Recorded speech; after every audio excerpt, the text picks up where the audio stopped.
Hello everyone, Miss Carrie here.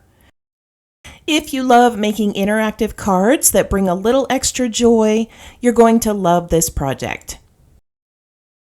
We'll be using a few of my favorites from This Calls for Confetti. These adorable bunny clay shapes are perfect for a spring themed card. I'm also loving the bunnies die set. I used this one on my recent Instagram hop project. Make sure you check that out. For my sentiment, I'm going to use the Spring is Sprung hot foil plates.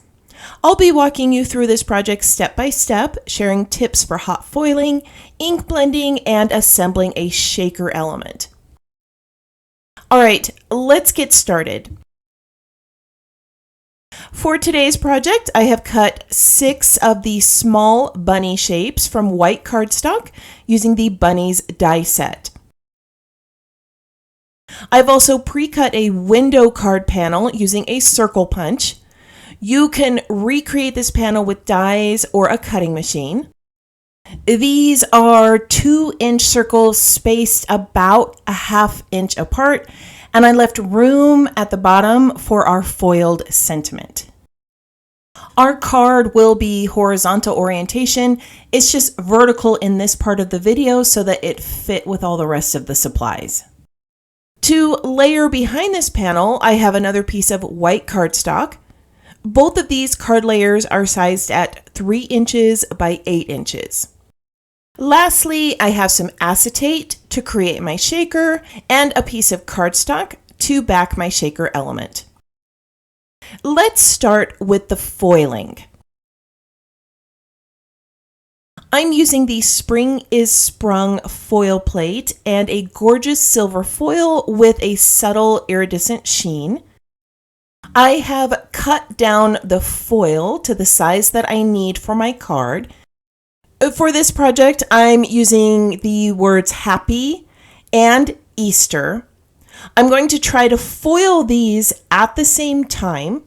So I am going to line them up on my card base and tape these down to avoid any shifting. Off to the side here, I have my Spellbinders glimmer machine and it is heating up. That little light will turn green when it is ready for me to use. Now, most people place the hot foil plates onto that glimmer base, let them heat up, then they lay down the foil and their cardstock.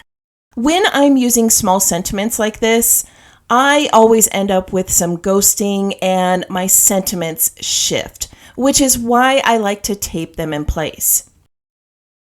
All right, now that everything is tacked in place, I'm going to pick this entire piece up and place it on the hot plate with the foil sentiments facing down. Now I'm going to press the timer button. When this is finished heating, I'm going to remove this from the platform and place it into my P6 machine. Now, this is the part where I often end up with shifting or ghosting of my hot foil material. When I'm removing this plate, it usually causes a little bit of movement on my project, and that's why I prefer to tack everything down with some tape. Now we're going to carefully peel away the foil to reveal that beautiful Happy Easter sentiment. Isn't that just gorgeous? The next step is to add some color to our background. I'm going to bring in my front panel and use it to mark where the circles are. This is going to help me know where I need to add the colors of ink. I'm going to start with Kitsch Flamingo and add a small amount of pink in this first area here. I'm going to blend this color in a soft circular motion, keeping it light and airy.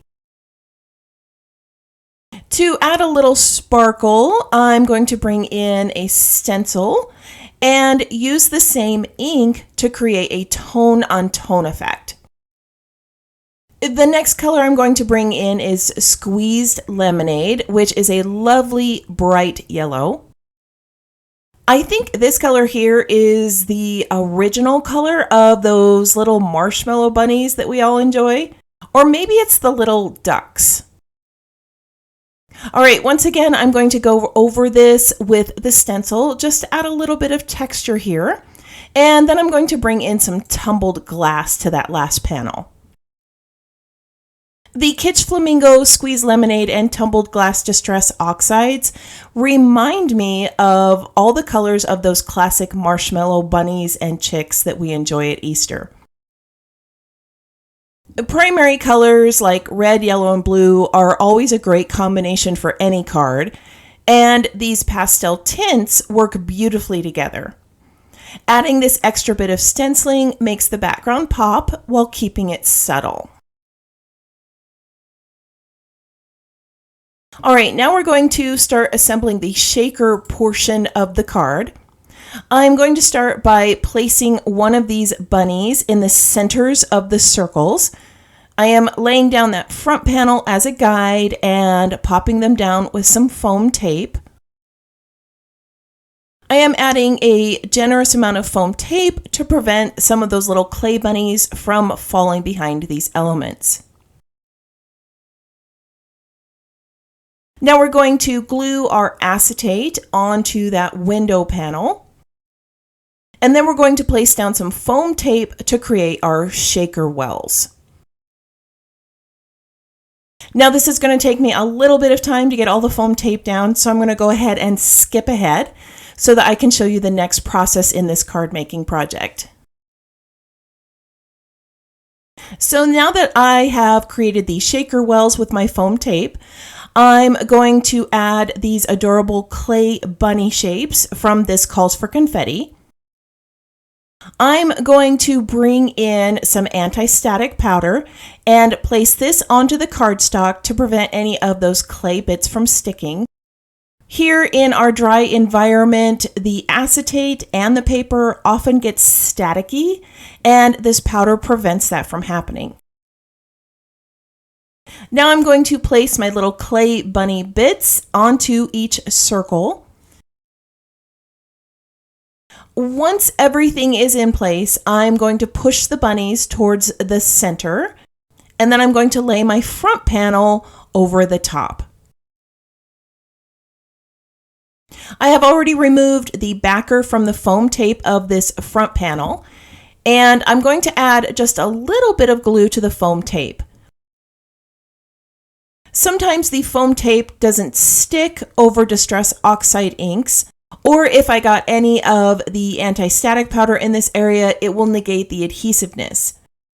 The glue just adds a little bit of extra security to make sure that everything sticks in place. Now for the finishing details, I'm going to add a second set of bunnies with some 1mm foam tape for extra dimension. Once these are in place, I'm going to use some embroidery thread in coordinating colors to add some little bows for each bunny's neck. You could also use some tiny pom-poms for bunny tails, or add some bows to the ears for a cute girly touch. You could also use some glossy accents on the bunnies to make them stand out even more. I love how these little details bring some extra charm to the card. What do you think? Let me know in the comments below if you're going to try this technique. And there you have it. Our adorable Easter shaker card is complete. If you enjoyed creating this tutorial, please give it a thumbs up and subscribe for more fun card making videos. Don't forget to hit that notification bell so you don't miss any of the upcoming projects. I want to thank you for joining me today. If you have any questions about this project or the supplies I used, feel free to post those in the comments below. I hope you have a wonderful week, and I can't wait to see what you create.